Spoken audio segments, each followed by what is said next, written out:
guy walks out to me, and we're outside shooting, and he says, "You're James MacArthur." I said, "Yes." And he said, "You look just like him."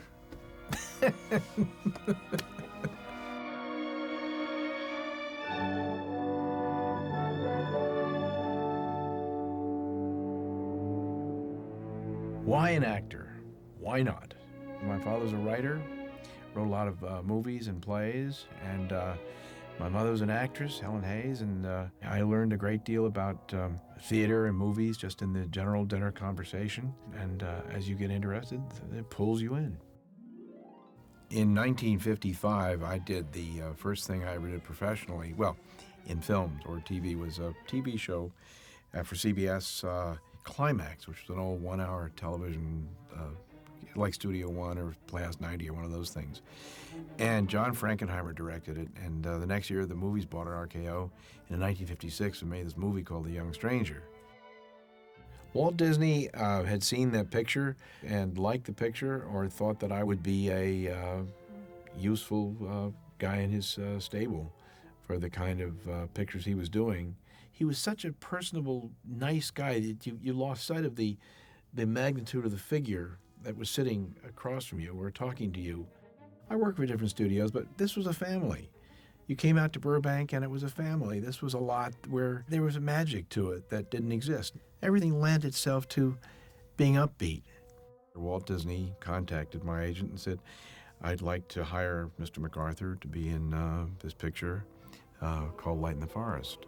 It's a very nice story about a young white boy who had been raised by the Indians when his parents had been killed, and then he goes back into the white world. And Carol Lindley, the young lady in it, was her first movie, and Fess Parker was the star, Wendell Corey, Joanne Drew, and of all things, the mother was played by a lady named Jessica Tandy. If you're going to be stubborn and willful, we will have to act accordingly. You know, she was just a wonderful actress. Who would have thought, a few years later she was driving Miss Daisy and winning an Oscar. You won't be swimming in the rivers and lakes, most like. So you'll just have to bathe or you'll stink. Fess was just nicest guy in the world, easiest going guy. Anybody I knew who worked with Fess was Fess, and what you saw is what you got, and it was pretty nice. Most of the settlers around here have ancestors who fought the British at Londonderry. John McIntyre. Oh, I can hear him now. I can't do his voice, but he he just had the best look. Just turn the camera on. It didn't have to say a word. His persona said everything. Hey-yo, hey, hey-yo, hey-yo. Iron Eyes, Cody was a wonderful guy who was extremely knowledgeable about all these things and anything Indian, the steps and things, because we had some Indian dances in the thing. And he learned the steps, and he knew the difference between this tribe and that tribe. He was a gentle fellow. He wanted to make sure everything was right. I'm bound out to your Aunt Kate and Uncle Wilsie. It's like being a slave. Carol Lindley was a beautiful young lady who had got a lot of play in magazines and what have you, and Walt hired her to be in the picture, and she's just a beautiful girl. To this day, I see Carol occasionally, and we think back on our kiss of 40-odd years ago. I think the hardest thing for me was that the young man had a mohawk haircut, as he was an Indian, and that was the style in those days. We shot for 3 months, and then I was going off to college, and so the day the picture got over, I had someone go zzz, and so I arrived at college bald. I thought my hair would grow back, but I had to. Being bald in those days, of course today nobody would notice anything, but in those days people looked at you askance.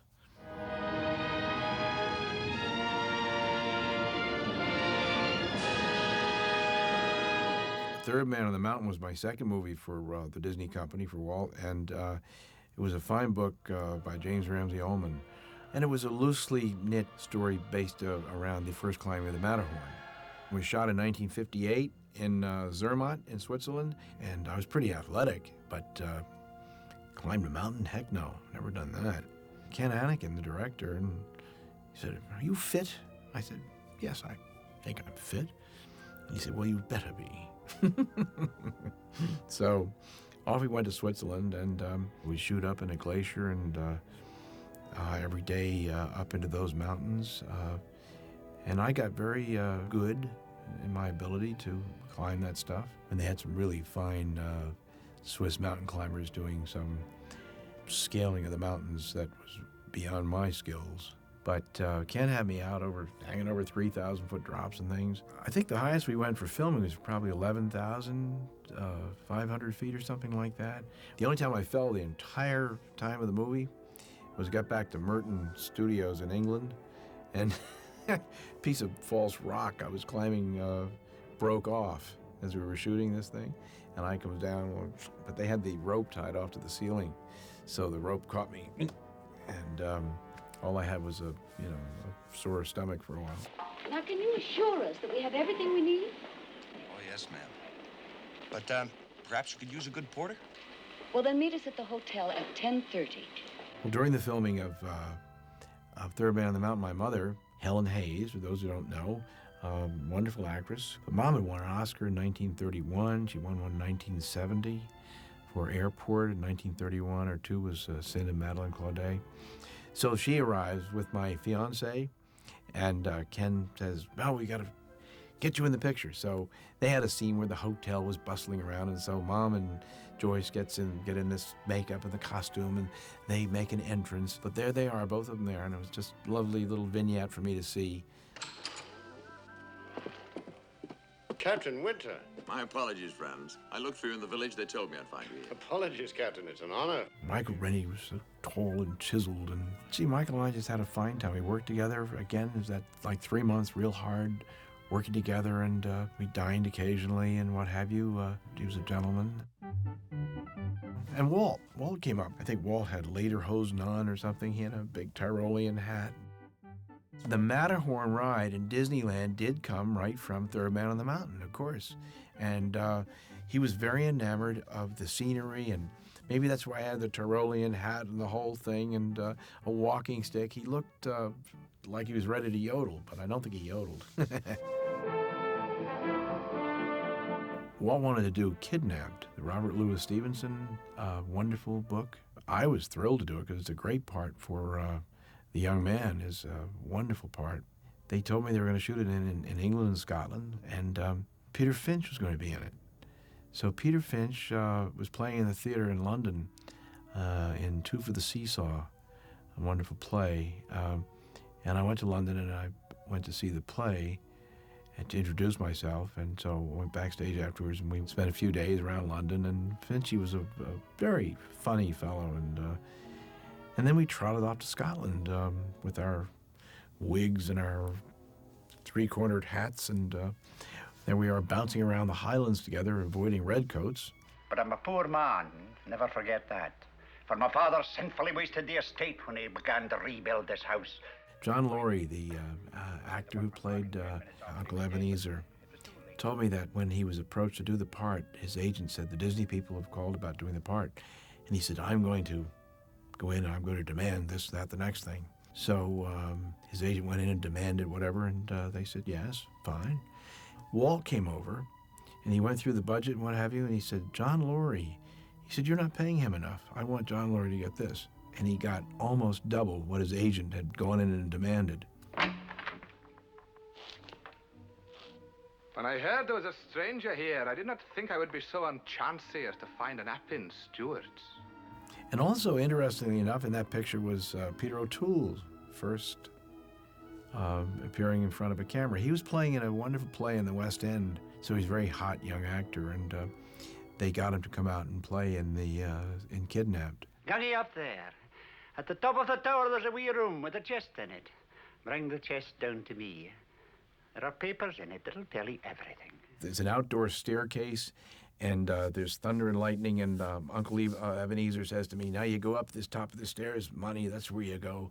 Of course, the audience knows he's trying to get rid of me, and if I get to the top of the stairs, take one more step, it's adios. This is the scene I'm sitting with my son, who's 5 years old, and as I'm going up those stairs, he starts crying hysterically because he knows if I take one extra step, it's adios. And I've got my arms around him, and he's looking at me, and he's looking at the back and forth. So finally, I had to turn the tape off and calm him down.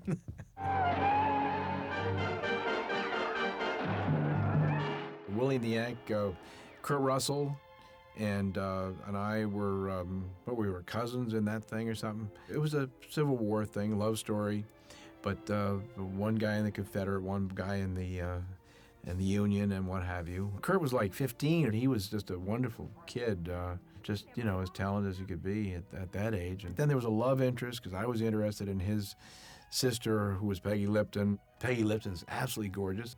It was, I guess, a 2 or 3 hour television movie, which then they put out in Europe as a feature. I see it out as Mosby's Marauders.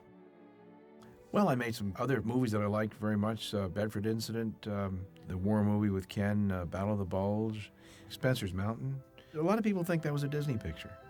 Isn't that interesting? Because it had that aura about it. And of course that turned into the Waltons. And they made that whole thing. And I was the original John Boy. I made a couple of turkeys I won't mention. But haven't we all? And then suddenly you get into a show like Hawaii Five-0, and you think 13 weeks, and then 12 years later you're still shooting. It's hard to believe. Life has a funny way of happening. Two people, if they have each other, what more could they want?